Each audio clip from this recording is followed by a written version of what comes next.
6, 7 years at least. And these days, unless you come from a wealthy family, it's possible for you easily to accumulate $60,000, $80,000, $100,000 in debt to put yourself through school. Sure. It's a lot more expensive today than it was when I was. Right. And then you factor that in. I mean, for example, in your case, right, you've got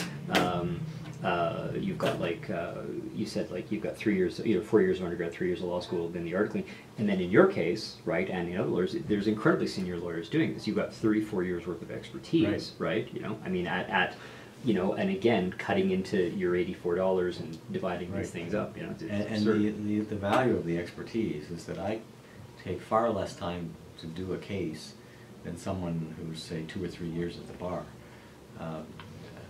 I recognize issues and know what counts and what doesn't count, and I can do a case in far less time than most lawyers. Fair enough. Now we were talking about the Alberta system. Okay, are you familiar with any other system in another province that maybe has some good ideas that we might like to incorporate or anything like that? Well, most provinces in Canada, I think all, or nearly all, have other than Alberta, have a statute-based system of legal aid. Okay. So in other words, this is a program established by the legislature and not by some private agreement.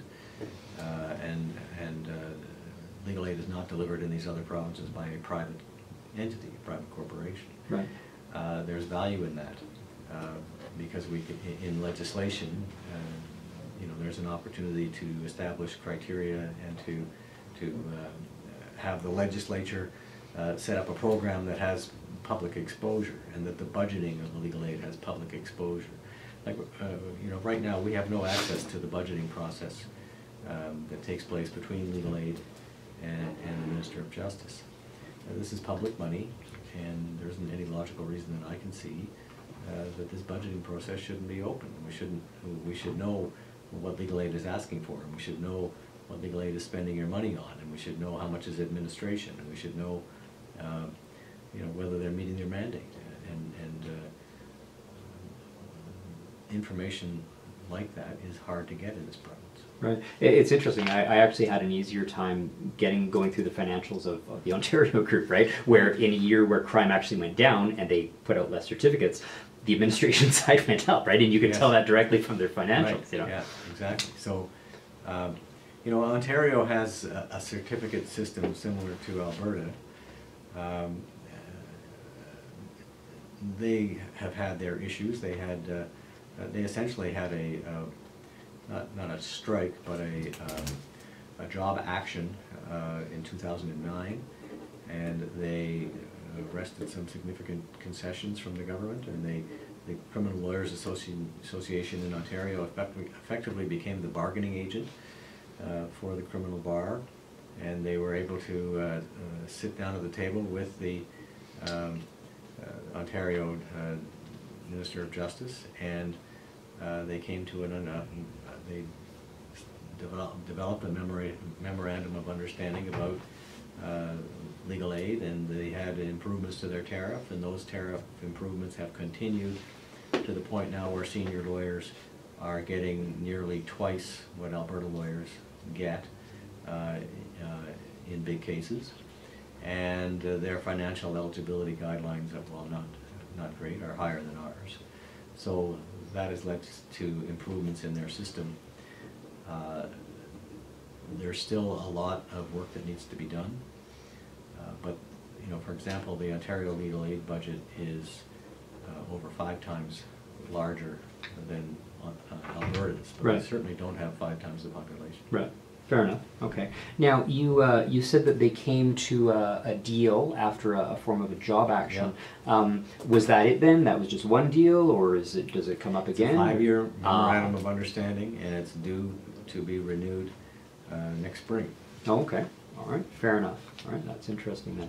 Now, of course, as I indicated, you're incredibly wired in to what's going on in Alberta.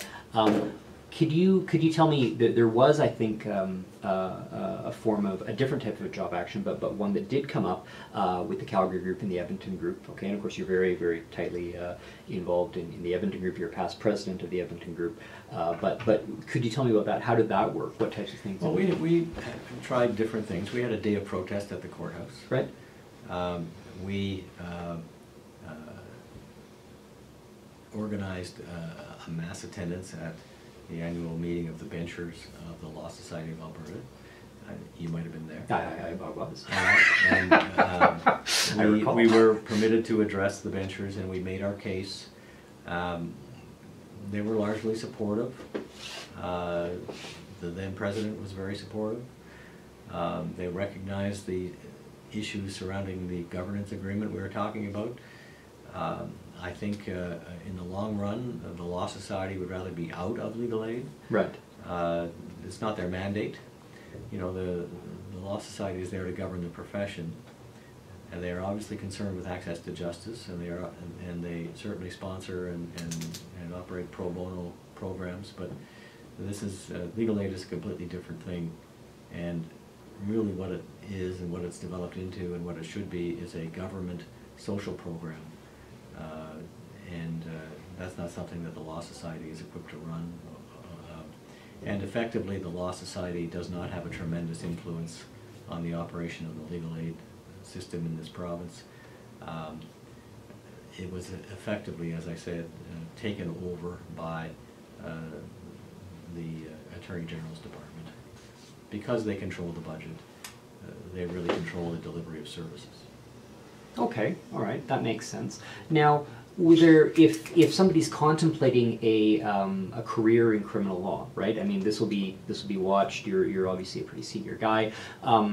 What kinds of things would you say? I mean, legal aid. I think if you're going to be doing criminal law, especially as a young lawyer, that's going to be that's going to be something that you're almost certainly going to be doing, at least initially. Okay.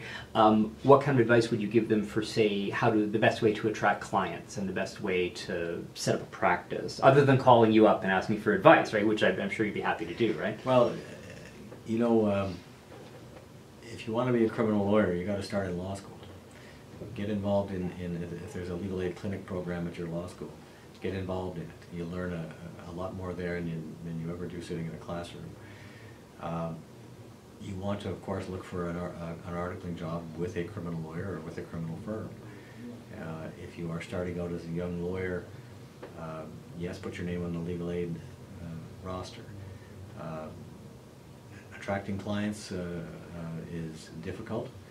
You know, the first 25 clients are the hardest 25 you'll ever acquire.